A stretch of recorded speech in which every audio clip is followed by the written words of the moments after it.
Sure, thank you. Always right there with the technology. We are on. Okay. We've got our special guest in the house today, Craig Gossman, but we have an announcement. The commissioners are forming a band. It's called Mike and the Taking Care of Business. I think we're ready. All right, we're ready. You come on, guys. I gotta get a picture of this. I'm not the only two I had for these guys. Good, how are you? That is outstanding. That fits Mike's head. These are actually mine, Craig. I've already done it to you. Yeah, you have several times. I have one question. Are you a guitar player? You look like Yeah. Yeah. You look like Kind of, yeah, in fact, my trio played up here at the new East Yeah. Main Amphitheater this summer, so yeah. Can't get it out of my patented system. hat. You just, it's good. I can turn it around and look like an old German guy on a golf course. Wait a minute. That's how I usually wear it. Good. All right, we'll get right to it. All right, jump right in. After comedy hour. You were here all week. Two shows on Saturday. Tip your servers. So, yeah, quick. I know these sessions go pretty quick, so I will be kind of moving through this at a decent pace. But this is more to update the commissioners on where we are in the progress of creating the facilities master plan. There's a couple of things in here just as reminders, and of course, Tony hasn't seen some of the earlier work that we presented, but it's all out there, and happy to meet with you even privately to kind of go through that stuff and give you a little bit more insight.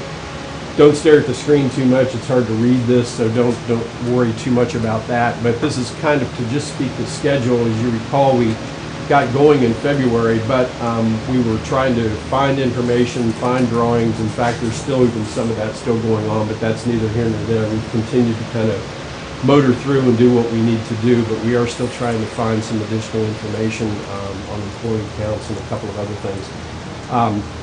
Charlene and John and others were terrific in helping us kind of mine that information, and in some cases I really mean mine. I think they had to go into the catacombs of buildings to find some of this, so really appreciate the help on all that.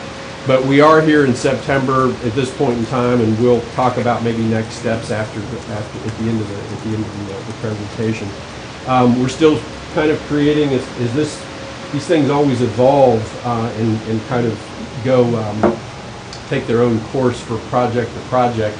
And as we started looking at the amount of information we were collecting, the amount of information we were trying to digitize and put in some workable document format for you, it became apparent early on that just too much information to put in one document. So this is going to be a three-part piece where the main document will have the meat of the master plan, recommendations, overviews, things of that sort.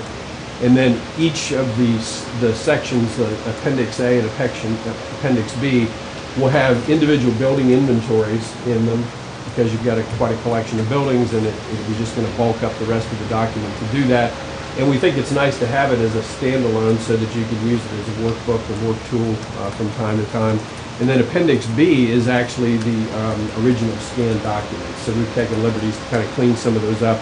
Not we're trying to make everything look the same, but we're trying to get that to where it's not kind of a shocking change from format to format. But in any event, that it's a three-piece document that you'll have at the end of the day. The buildings overview piece, I presented a little bit of that at the last meeting, but what probably wasn't evident then was that we were going to try to start putting this information into a matrix form, because we go out and create field notes and we put a lot of data together, and that will just make your eyes bleed. No one's really even going to read it. So what we're trying to do is pull kind of the highlight reel into more matrix fashion so that you've got information that you need and you can use that accordingly. We did present this the last go around. I don't know why these are not shifting all the way up. Is that there we go. Thanks. If you can kind of do quality control over there, appreciate it. Um, I'm watching it here, so so you, everybody knows. I can see it. Thank you. So nice. you're not on the shopping network. You're over there. Yeah, he's on the Groupon right now. So each of these buildings, and this is just kind of a in progress, an example. This happens to be the building we're in now, where Reed was making the comment earlier that all the systems were in place and order, but the air conditioning just went out. So update. Yeah, good catch. So, but each of the buildings that you own will be represented in a document like this, where we've got photographs, we've got some data, and we also just make some general kind of anecdotal information. What are some of the positives, attributes of the building? What are some of the negatives or the challenges? And that information will be on each individual building as you go through the document. And then that information is also being put into matrix form so that that information that we, again, is like the highlight reel, will come forward in the way things are laid out. But a lot of time has been spent over the last, since we saw you last, in, again, gathering and collecting and making sure we had all the information. And then Reed with Encompass, our engineer partners on this, has been coming in. We've done several walkthroughs together, and then he's been involved in a couple of walkthroughs on his own. So I just wanted him to give you kind of just a quick overview, because these are all the MEP overviews, the mechanical, electrical, plumbing. And this will be in matrix form as well. But Reed, if you don't mind, just say a couple words about what we've been doing on just that. kind of give you a touch base of where we're at. I've gone through all the buildings, we've looked at all the systems, and as Craig mentioned, we looked at the electrical systems. Everything looks like that it's operating fine. It's in use. There's no issues that we're aware of. Capacities seem to be what they need to be. They're just being maintained as things come about and change. Plumbing is very similar. The plumbing equipment that you have out there, it's being maintained and updated on a regular basis. As I was walking around, you could see dates of things that when water heaters have been replaced and updated and things like that. So those things have been going in on forth. And again, everything seems to be working fine. On the mechanical systems, I feel like a little bit of a broken record, but everything's going fine other than a little blip that we've had here today. With the mechanical, but everything's operational. John and his group have been keeping things maintained and up to date, so there's no red flags or outliers that says, hey, you've got an issue here. The only one that gets questionable, I guess, at the end of its what I'll call service life, where it looks really should be replaced, is the RTA building. And I know in speaking with John Logston that's on his agenda to get that replaced here in probably in the next year or two anyway to do that. So he's been keeping up with the maintenance and upkeep of those types of things. That's something. What would be replaced with the RTA? At the RTA building, Yeah. there's the condensers that are up on the roof Okay. that need to be replaced. If you go up on the roof, and I did, you can tell that they're definitely at the end of their service life, to the point where it's going to cost you more to try and repair it than it would be to replace it with something that's new and efficient.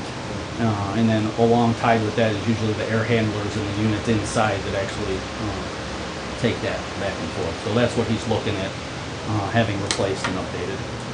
Thank you. What level of detail will we have on individual components, like roofing systems and, We've pretty much just done a 10,000 look, kick the tires, walk around, make sure that there's nothing that's glaring and obvious as, hey, this stuff needs to be done or dealt with. As far as that standpoint, like I said, the maintenance group has been doing a good job of going through and maintaining and updating things, and just like here today with the air conditioning, as things need to be serviced and that, they're working on those to get updated and taken care of. so would your recommendation then be to, below what your 10,000 foot would be, to list out key systems and the age so that we can start forecasting what our capital needs will be in the future? That's part of this conversation today. I was not real clear just to what level of detail we wanted to go with that kind of reporting, because that wasn't really what we were looking at initially. Sure. But I think Reed has been able to identify some of the buildings, as we have, to say, let's not just single out MEP, let's look at overall building life on some of these issues too, and the systems kind of support that. So for instance, on RTA, there's been a lot of conversation in kind of urban myth that, you know, there's mold problems in there and there's this and that. I think there's some fresh air issues, and I think the lower level doesn't have enough ventilation, and I think putting carpet in lower levels that have that condition just manifests that. So there's some architectural kind of things that, you know, would complement what he's doing to suggest that we can make the environmental quality of the interior spaces better. So, but, you know, we're open for conversation on that, but we did not intend to go through and itemize all the equipment in every building, giving you dates and service and replacement and, you know, that kind of thing. But as I said, this is a work in progress, so it's something that we should probably chat about. Because we don't want to leave you with something that is not giving you good information to make informed decisions from. That's right, we want actionable. Yeah, yeah. Information. So we can talk about I that. just want to be clear, when you're talking about the MEP on all the buildings, we talk about this in general, like for example, the OTB hospital out south. You're saying that the electrical in there and the plumbing and mechanicals are okay? They allow you to service the building. I mean, you know, there's nothing glaring that's saying that ought to be replaced tomorrow, but there's a whole nother issue with that building in that it's all being used as storage. The heating that's in there is probably not being regulated properly from time to time. The humidity on all the paper that's in there. So again, that's kind of an architectural issue and interior quality, environmental quality. So we're going to have to balance that out and in our recommendations probably put together what we think are key items, actionable items that should be addressed or should be foreseen to be addressed in the near future.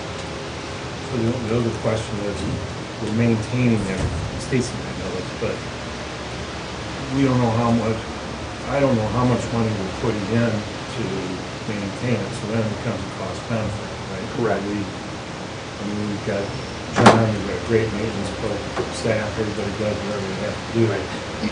But in English, how much money is that? How many resources are we throwing at? Yeah. So what Shane's saying, I think, would kind of help us get into that. Yeah, and we have some budget information that we were able to get from Stacy, I believe. There was some, and then we got some information from John. And there are some glaring kind of things on there in terms of utility costs of operation of some of the buildings that, you know, kind of suggest to us that there's some inefficiencies on that. We'll talk a little bit about that later too. But you're right, that's what it comes down to is, you know, what's the cost of operation? And Reed would agree with this. You know, he's saying everything's fine. There's not going to be an electrical fire in a building tomorrow. Air conditioning might go out in the building from time to time.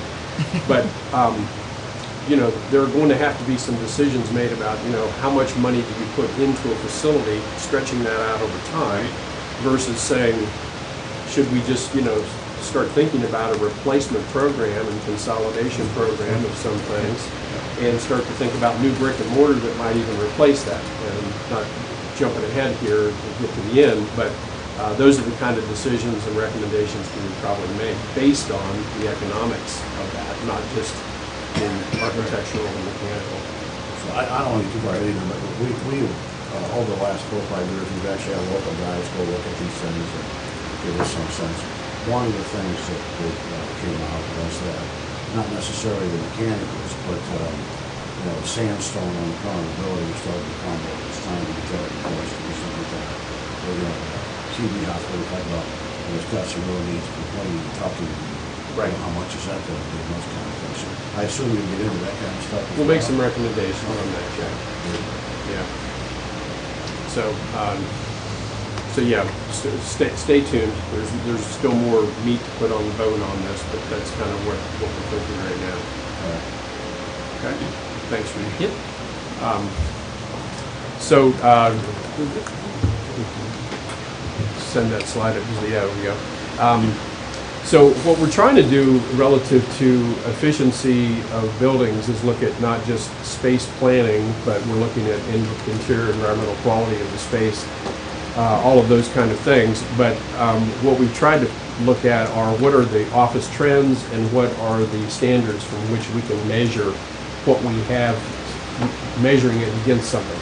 And so we've looked to GSA, who has put together several different studies on office trends and kind of understanding how the office is evolving, at least from their ownership, and so this seemed relevant and applicable to to the county. So, you know, a lot of things that I think we all know, you know, trying to go digital, getting away from paper as much as we can. That's going to be a slow evolution. In some cases, it's accelerated in some industries, and some it's not. So that's something we're just going to have to be cognizant of and try to work towards, because there's a relationship there in terms of the amount of storage that you now have, and you know, not to be tongue-in-cheek, but there's a difference between storage and hoarding. And so we're trying to understand that ourselves. Okay, so we need to, we'll come back to that. But the office standards start to suggest there are certain ranges of square footage for certain employees or staff. So if you're a manager, you've got 350 square feet. If you're a line worker within the office staff, you might have 150 or 200. These are all standards. Nothing is saying it has to be that, but we're using that to kind of measure what you all have against, so that we have some understanding of that. And in that little pie chart, that again, don't worry about trying to read the numbers, and you'll get copies of all this so you can look at it. But that largest blue area is really about the kind of the working area of staff and all of that. And the pie chart starts to divide around for, you know, other functions of the office. In the efficiency side of things, and just kind of, this is, it's somewhat anecdotal, but it's also factual, as it's based on our walkthroughs and our kind of focus on this, is that we've identified some efficient buildings and inefficient buildings. And the efficient building, and of course now the Justice Center and the Annex are not in our world here. We've set those aside. But the buildings that are inefficient, in our opinion, are the Ag Building, the TB or the Old County Home, the Old Youth Center, the combination of the Veterans Job Services and Engineers Office, and then the RTA Building. And we can give you some information that kind of supports that, those findings. But I wanted to, in terms of just giving you a kind of an overview of how that analysis would work, on the space efficiency, and we're kind of using the Ag Building here as a case study on this. How to not do it? Yeah. This gets a little almost. It's funny and sad at the same time, as we say. The colored boxes, none of the gray areas or the smaller boxes. The colored boxes are the departments that are within that building right now.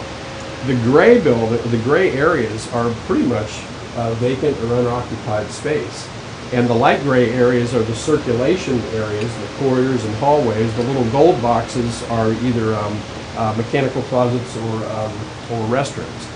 So typically in a building, an office building like this, if it were a new project, we would probably be allocating 20, maybe 22% to circulation, restrooms, mechanical closets, things of that sort, into the 20, 22, 25, maybe at the most. This is pushing almost 35 to 40. And so you've got a lot of broad corridor space. You have all that space is being heated and cooled, and to Reed's point, it's all working fine, but it's working overtime. I mean, it's working in times when it really shouldn't be working, because you've got spaces in there, like on the second floor where you have the large conference room that's being used for workshops and educational and so forth. In a new building, that would be on the first floor with its own dedicated entrance, its own access to restrooms, and there'd be an energy system that would shut the rest of the building down to, you know, nighttime use. This, we have to keep the whole building operating, because we have no choice to get people in and up and to that space. So just little things like that on the functional aspects of how the building's being. We think it's a very inefficient use of space. And we measured that against the standards that we talked about, and Megan and I were talking about this morning on the difference between the industry standards, office standards. We even have some university standards that we looked at as well, but I think GSA is probably more applicable to this.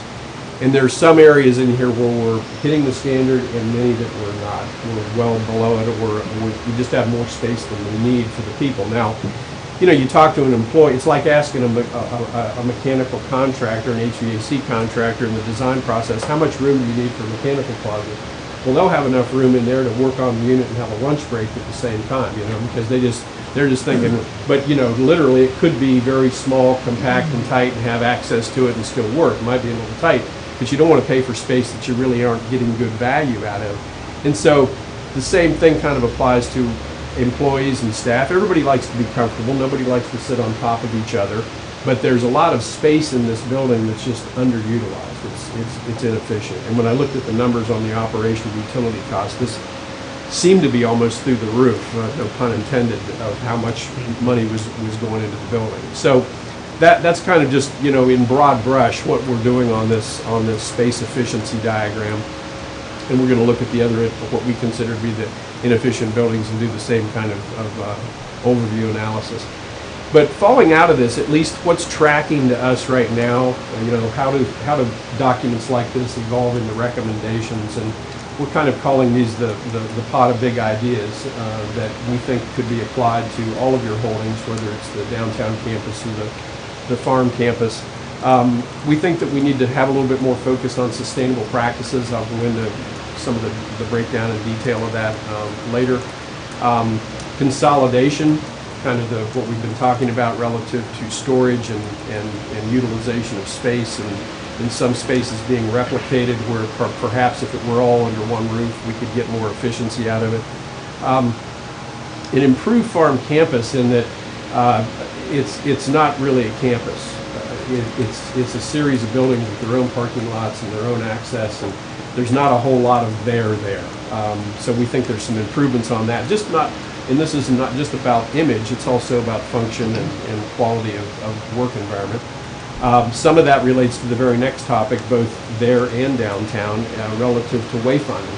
I think it's difficult to, you know, people that finally find where they need to go to do something on the campus, they get it, now I know where to park and so forth. But otherwise, when you pull in there's no signage to really help you. You're kind of on your own. And I think there's probably some missed opportunities there for, again, relating to the quality of the campus. And then just globally, there's a health and wellness kind of component in this that we think is important, that you'll reach out to the community and your constituents, as well as employees, staff, and how the interior of your buildings operate. So very quickly, I'll just kind of touch on these, because some of those words you may say, what does that really include? On the sustainable practices, you know, we've had a lot of conversation internally, and we talked to several people at the Ag Building. Beth, and I apologize, I can't remember her last name. She was very helpful in trying to give us some ideas about how the interaction with the local farming community and those that are interested in any kind of landscaping components, how that works. And we think there's a great opportunity out there to do some sustainable landscaping that is permanent, and then some other things that are basically working laboratories, bringing people in to see how this is working, or a special grass or a special plant that might allow for certain attributes to be brought out on a rural property. We think then, looking at your ownership of things, leaving the kind of the landscaping, coming interior, water savings. I guess that could apply to the exterior and your grounds as well. One of the things that jumps out to us is that you have a lot of mowing out there.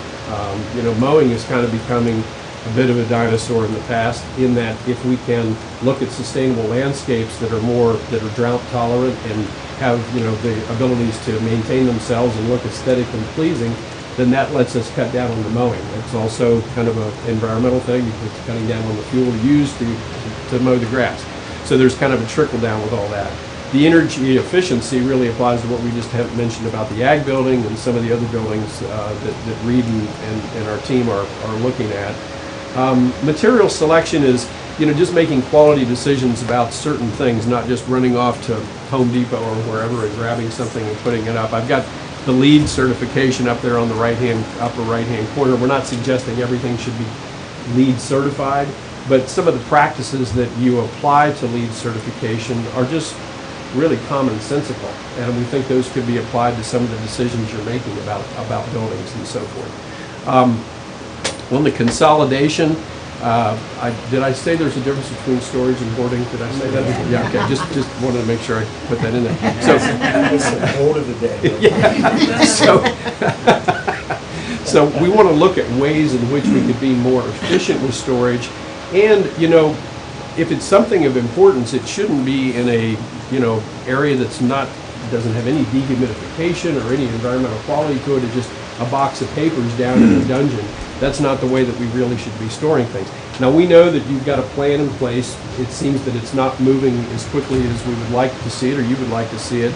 But I think that's something that is going to fall out of this that really needs to be focused on, because the problem's not going to go away. It's just going to continue to escalate. You're going to look for another space or another building. Hey, we could put more storage in this. And John was telling us how he fills a barn up and then takes it all off once a year, and the next year it's full up again. He takes it all off. So we've got to kind of work through that a little bit.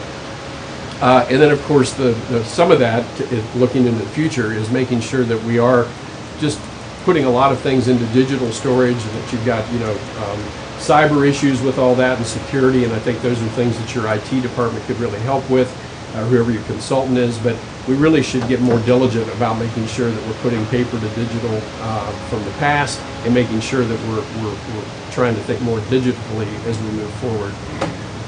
On the wayfinding, this, you know, just kind of pulling the blinders back a little bit. This is more than just, can be more than just a sign that says there's where the Veterans Administration building is. It can be a quality of signage, and I think Downtown Tiffin's signage program is a perfect example of that, of just getting people around town. But the campus could have that kind of quality. It could relate to the union that you've pulled together with the city on your graphics identity program. I think that's just, I mean, I've used this example in a lot of other places because typically that's not the case. Everyone wants their own identity, and I think you guys have done a masterful job at looking at how that can all work, and it just speaks volumes on a community. And I know there's also, at the end of the day, a nice economic benefit of that, of having one. But using that as a springboard, we think there's ways for you to integrate a wayfinding system in, both downtown and on the farm campus, and they should be related so that you don't get the idea that this is a different kind of governmental campus than that in terms of ownership. That can also then start to become a common thread to the interior mapping when you walk in from a directory standpoint into the buildings.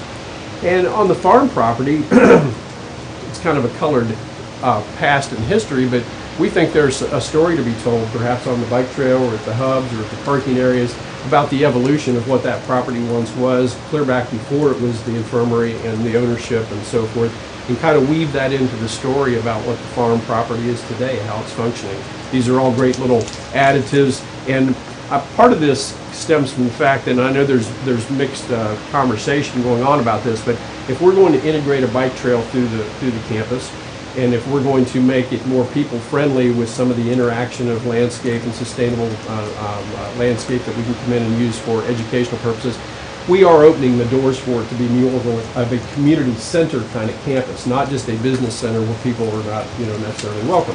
I think it would be a great opportunity for you to set this up in that regard.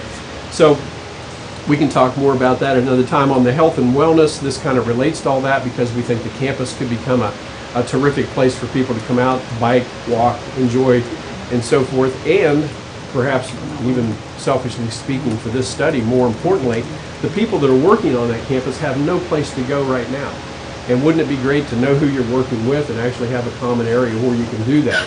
I know the investment into the gym is out there, and people, you know, there's not controversy, there's mixed opinions about how that gets utilized. But perhaps that and other things could be integrated into more of a commons for the campus that's also accessible for those that are working downtown that want to go out and be a part of that. But we think healthy buildings for healthy employees, it's kind of a give and take and a back and forth, and we'd like to see more attention to that. On the campus itself, and the wayfinding kind of weaves into this, we really want to try to create more of a place. Again, I know you know, buildings needed to be built, jails needed to be built, detention centers needed to be built, but unfortunately all that's right at the front door.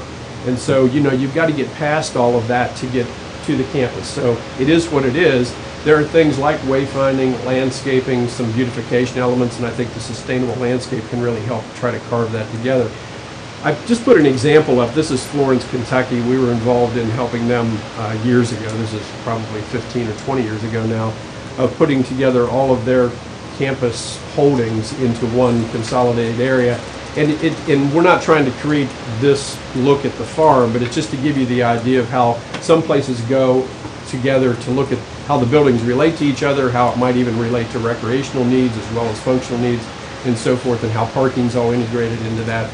So we now want to start looking at the farm layout to say, can we do an overlay to this that will help consolidate it, make it a better place? So very quickly, next steps, we're here in September. We'd like to get back together mid-month next month with the group that kind of helped us on the brainstorming early on when we met out at the county fairgrounds building, the building that's out there. We had a lot of people around the table, and I think it'd be a great way for us to kind of show what we've been doing, where we think it's going, and get some early feedback from that group, the people that helped us initially. And then we would incorporate that feedback in early November and final delivery and presentation of the final document sometime in early December. That could all be sped up a little bit just depending on how things come together, but that's kind of our forecast on where we are. So I'm going to take a breath. Yeah, we have to go into Yeah. session, do a ditch hearing. If you stick around for a minute, we'll ask questions after. Do you have more presentation? Nope, that's it. Okay. That's it. So, all right. Nikki, will you start the tape for the session?